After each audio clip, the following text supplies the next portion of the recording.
En Ouganda, l'épouse de l'opposant Bobi Wine a été hospitalisée après avoir été manifestement victime de violences et de strangulation par des soldats à son domicile. Bobi Wine, défait officiellement le 15 janvier à la présidentielle, est toujours en fuite depuis l'annonce officielle des résultats qu'il conteste. Christina Moleova, Véronique Pérez.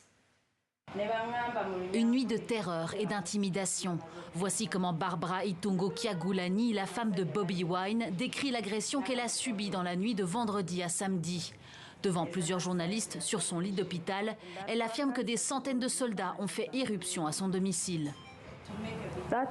C'est un homme qui m'a attrapé par les cheveux et m'a frappé à la tête contre le poteau.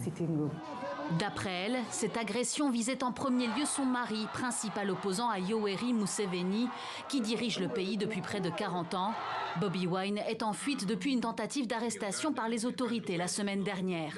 Ils sont venus me terroriser, me mettre dans cet état afin que mon mari, où qu'il soit, sorte de sa cachette. Mais je veux l'encourager à rester où il est.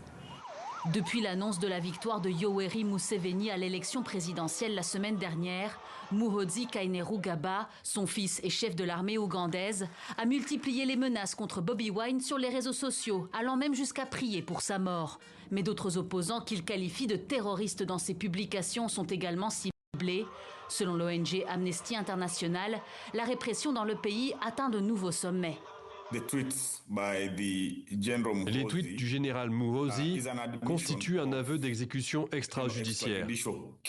Des personnes n'ont pas bénéficié d'un procès équitable avant d'être exécutées. D'après mes dernières informations, au moins 30 opposants ont été tués et le régime en recherche d'autres. Le chef de l'armée a affirmé ce vendredi que plus de 2000 partisans de l'opposition ont été arrêtés ces derniers jours. Son père, Yoweri Museveni, a remporté un 7e mandat présidentiel consécutif de 5 ans à la tête du pays avec 71,65% des suffrages.